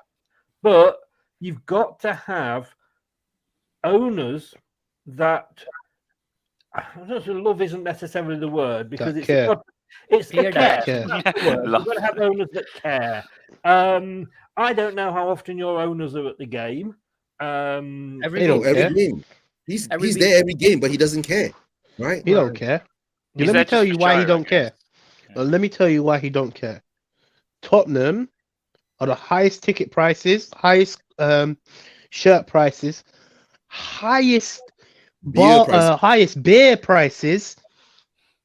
Highest Does match that prices. tell you he cares? Come on. Highest merchandise prices. Mm. Match Highest prices. everything. You, Listen, Sausage roll this is Football has Tottenham. changed. Eugene and me will remember the football didn't used to be like this pre-Premier No. League. Mm. It's no longer the game that it was. It is now a business, but you cannot run a football club like a business because football businesses go out of business. And would you want? I mean, look at Bury, for example. I know it's only Bury, but look at Bury. They've lost that football team as it was. It's ripping the heart out of the community. You look at our owners, right? And I'm we talked about it the other day, didn't we, on the show? Yeah. They are not just, they are businessmen, but they did not buy a club they bought into the community. See, people that when bless him, rest in peace, Vichai, when he passed away, it wasn't just football fans in Leicester that were sad.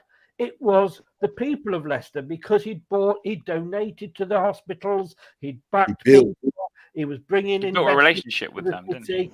That's it. And when you look at the place like the Glaziers and like your guys, yes, it's a business, but it's more than a business with football. It's for the fans. How often, when we had COVID, how did they always say like, oh, we need fans back, and it's not the same without fans? But they don't give a shit about fans. Tottenham would not care that if they said on Boxing Day, when there's hardly any transport, that you're going to play Newcastle, and you couldn't even get there unless you go on all the big team coaches. They wouldn't fight that. They'd say, yeah, because we'll get some money off Sky.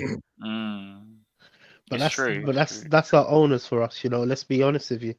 Our No, but owners no don't owners care. really would. That's what I'm saying. It isn't.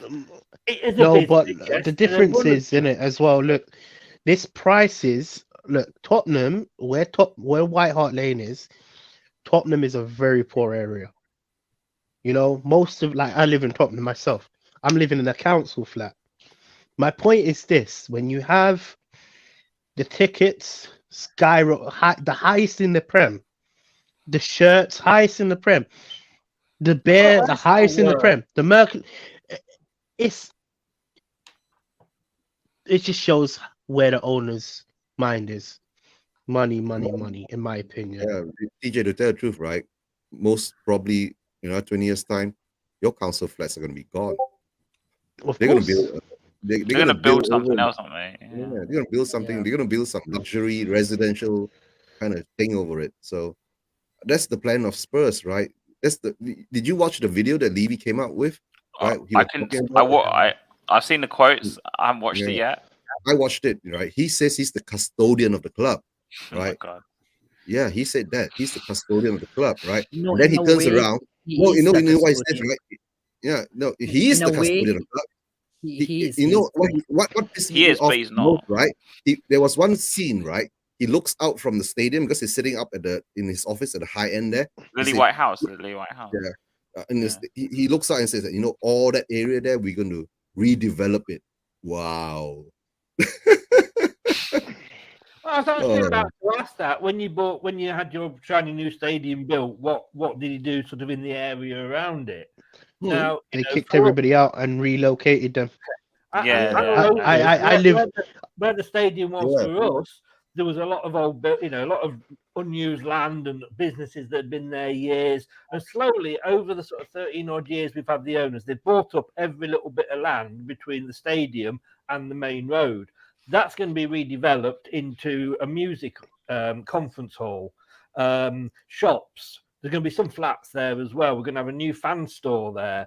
They're doing the whole area, and that's, again, it's not just about the football. It will bring business and investment into the city because they care about the area. But you must understand, right? What Levy sees, right? London is prime property. You get what I'm saying? Where the property he eats up now, right? When he gentrifies the whole area, right? He's going to, because you must understand, everything's separated for Spurs, right? The stadium is owned by something else, another company. Every development is owned by a different company. But where the funds all come from, all the holdings and all that, where the funds all come from, it comes from the club. It comes from our fans, right? Like what TJ says, you pay all that money, right? It's pumping money into Levy's pockets, and Levy is spreading it all out to his other companies, which doesn't in the end benefit back the club. And then he comes up with a lie, says that every cent we make, right, is going back into the team. So when he says team, right, I get one thing. It's not the football team. He didn't say football team, right? He says the team. It could be the land development team. The team there, right? Right? No, I mean, I agree with you. I agree with you there, because if you look at the situation right now of the club overall, it's bad across. It's not just the first team. You look at the women's team right now, they are doing bad. You look at the youth team, they are doing bad. You look at under 21, under 18s, they are doing bad. There's no clear direction as as a football team or as a football club there. If there is a direction, the only direction you see is their investment, their money making schemes, and all of that. To a certain extent, yes, those things are necessary. But is that money coming back into the team? No. No, but in the end, yes, they will say it's coming back to the team, right? They spent 500 million pounds since 2019. They spent 500 million pounds on Jack On Dilly's shit. squat. On shit. What did they? Yeah, let's be honest with you. What did they spend 500 million pounds on? Let's actually count how many players have come in. Last year, since now, I think Last year, 12 how many? players? 12 players. 12 I think some players. of them are loans. Yeah. 12 Rather players than last loans, year. Yeah. Cool. The year before that, let's just say 12. Now, my point is this.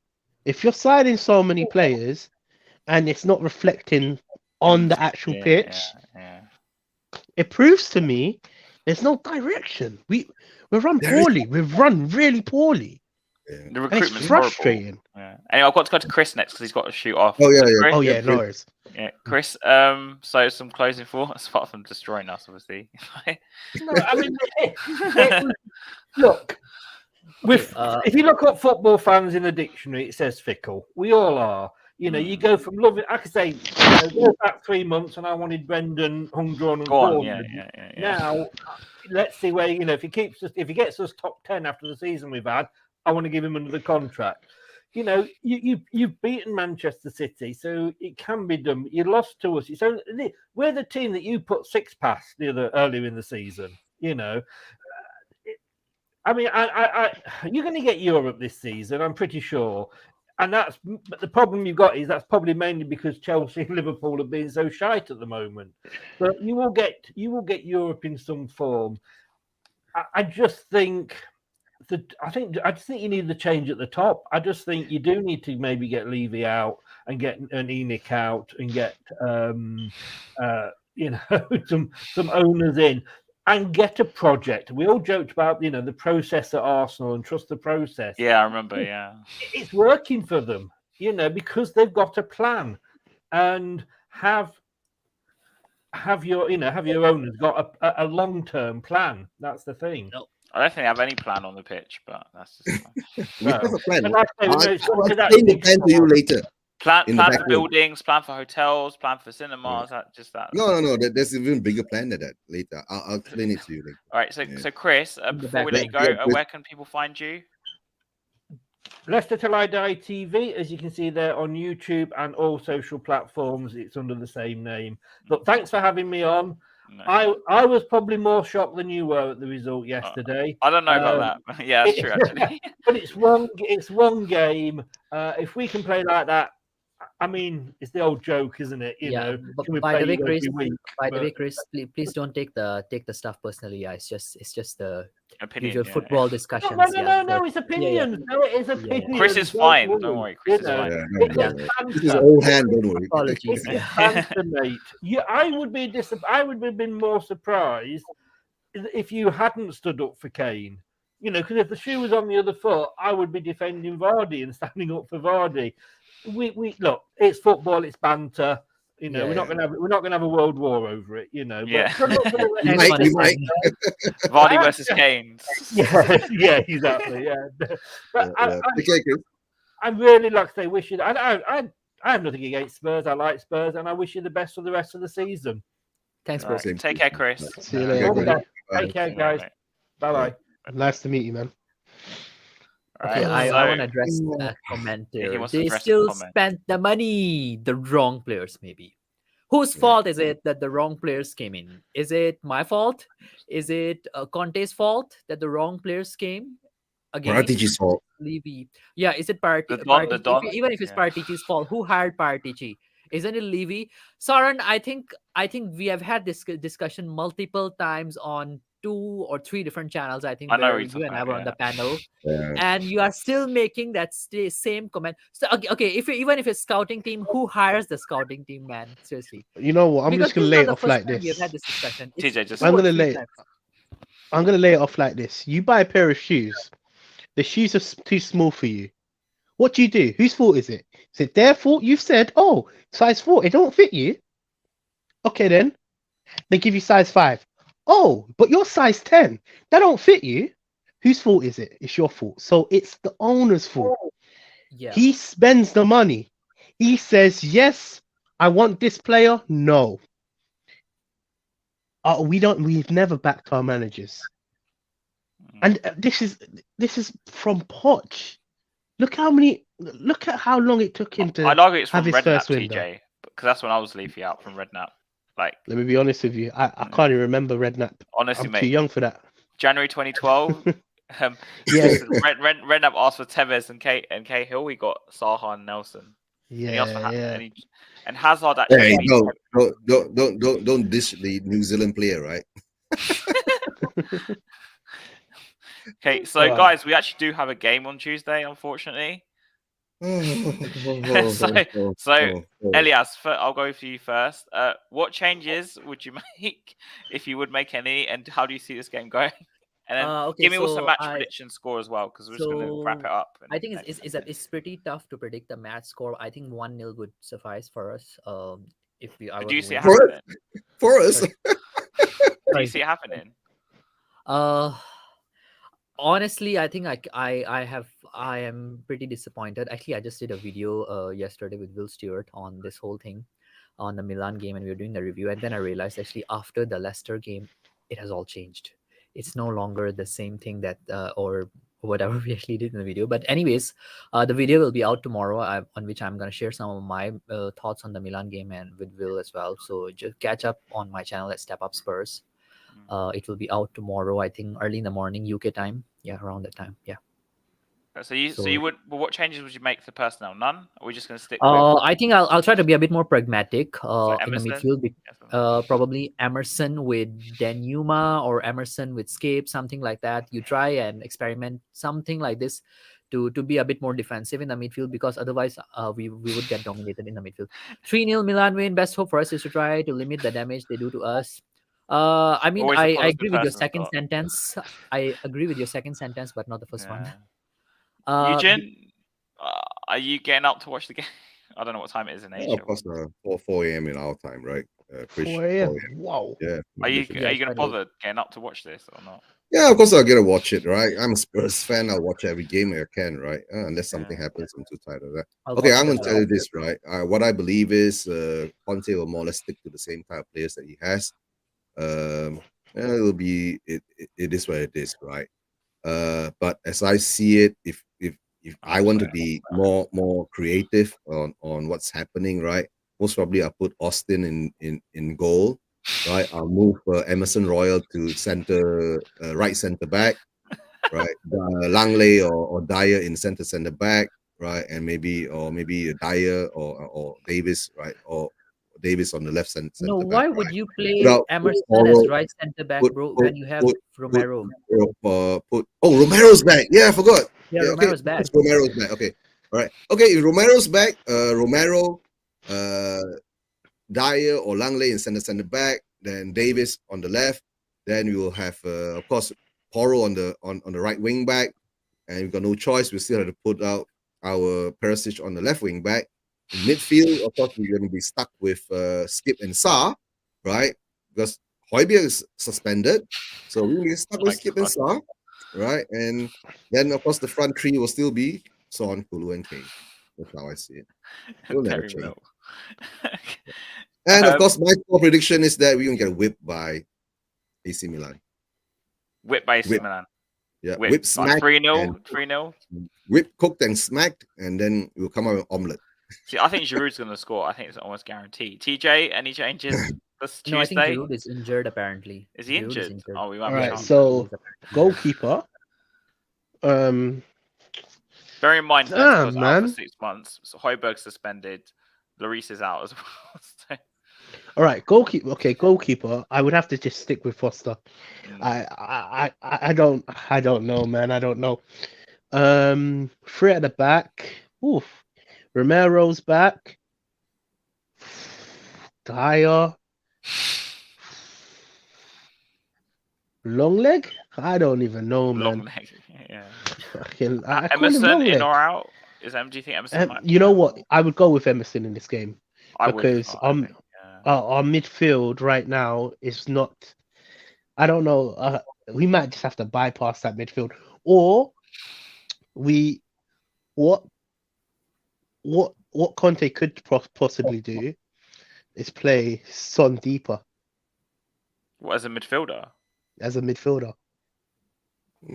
I personally, I'm tempted to slot Kulusevski deeper as in midfield and play with Richarlison McCain. That's what I want to do. But I don't I mean, see. I don't know, man. I don't know. Papa well, Sarr and basically, Oliver Skip. okay, yeah, but okay, unless you want to be more creative, right? Why don't we put Son and Deki as the two midfielders, right? Put Dan Yuma on the left and Richarlison on the right and Kane in the center. Yeah, that could be. I could go. Yeah, you never know. Go well, You know. but I don't know. Oliver Skip and Pepe Sarr, for me, you can't have both of them. You can only have one of them, you know? But you got So no whoever's choice. gonna be we've got no other choice though, TJ. That's all we've got. So look, What a for brilliant me, transfer Alfie window we had, Divine, right? Alfie Divine with. It's so gonna I'm work. not confident at all. I'm not. I'm not confident at all. So you think we're gonna lose as well? On Yeah, Valentine's Day? 100%. Yeah, Totally. okay. You see, I don't even think I might be. I'm not even gonna watch it. Yeah. I've got but a to tell you the Valentine's truth, Day. right? Have you? Oh, you're gonna skip doing something else. Oh yeah. Yeah. I don't blame you, to be honest. That's true. Yeah, that's true. But to tell the truth, guys, right? While we all harp on all these things that we're gonna lose, we're gonna get smacked, and all that, right? For all you know, we'll turn up and we'll beat them 1-0. It's Tottenham for you. Like we're just Yeah, that's Tottenham for inconsistent. you, Yeah. right? Yeah, that's Tottenham for you, right?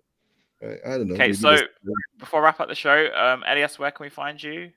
Yeah, so you can find me at Step Up Spurs. I have just hit like 81 subscribers, 19 away from 100 now. I started my channel like 2 weeks ago.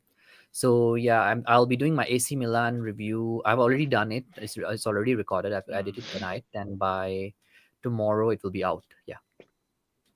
Okay, Eugene. Oh, we've done a lot of shows together, but where can we find you? You can find me on YouTube, Spurs Version TV. I think now including Elias over there, we are the only two Malaysian Spurs channel in Malaysia at the moment, right? I'm having a show on Asia as well, I Monday. think. You have a show In on Asia. Mondays, No. Asia, we're not. There are a lot of South Korean ones, bro. Oh, You There's can't tons beat of South Koreans. Yeah. tons of South Korean ones with 200,000-300,000 subscribers. I haven't seen them actually yet. You got to look into You know, that. they have a lot of subscribers on this. A lot of subscribers in South Korea. Yeah. Most probably, not really most probably, I'll be doing a show Mondays, tomorrow. isn't it? Yeah, I'm doing a show on Monday about 2:30 p.m. British Standard Time or GMT, right? But this show I'll be doing, most probably having all pure Malaysian guests on, because I'm bringing on a quite renowned we call a doctor of sports science from Malaysia, and he's a diagnosed our medical team or something. Yeah, I'm gonna have a good, nice chat with him, right? Elias knows what I'm talking about, right? Yeah. And then a couple of other not Spurs fans, other fans from other clubs. One is from Manchester United, one from Newcastle, and one from West Ham, right? And most probably Elias will be joining me, so it'll be a Eugene, do you mind sending me the that details for the West Ham guy? Is in Asian though? Is he Malaysian time though? Yeah, he's Malaysian time. Yeah, he's Malaysian time too. So could he do like? Just send me his Twitter if you have his details, because we've got West Ham next week. So if you go and look at my Twitter thread, right? His Twitter handle is there. We're at Twitter. Yeah, his Twitter handle is there. I'll let you know later in the back. Just send me because I need someone for West Ham. By the way, do any of you know any AC Milan fans? No, I tried to get Iggy on actually. Iggy? He's busy. So Iggy. I know an AC Milan fan. We Do know you Iggy. need someone? Message me on Instagram. I need someone actually for some content. Message me on Instagram and I will. I'll send you the link. Yeah. I'll send you his Instagram. Alright. And TJ, where can we find you? Okay, you can find me on Spursy Talks TV if you look on YouTube. Subscribe. I can't find it. That's why Spursy Talk TV. I've been trying to look for it. Yeah, SPURSYTALK. No, it's there, right? Yeah. Let me see. Yep. It's there. Also Instagram 0TJ. Yeah, that's where you can find me. If you like me, subscribe to me. If you don't, Stay away. Spursy talks. Trying to find Spursy it. talks. Yeah.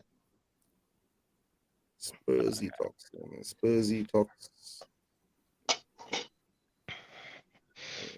Okay, so now we've got all Spurs fans. I can say this before we end.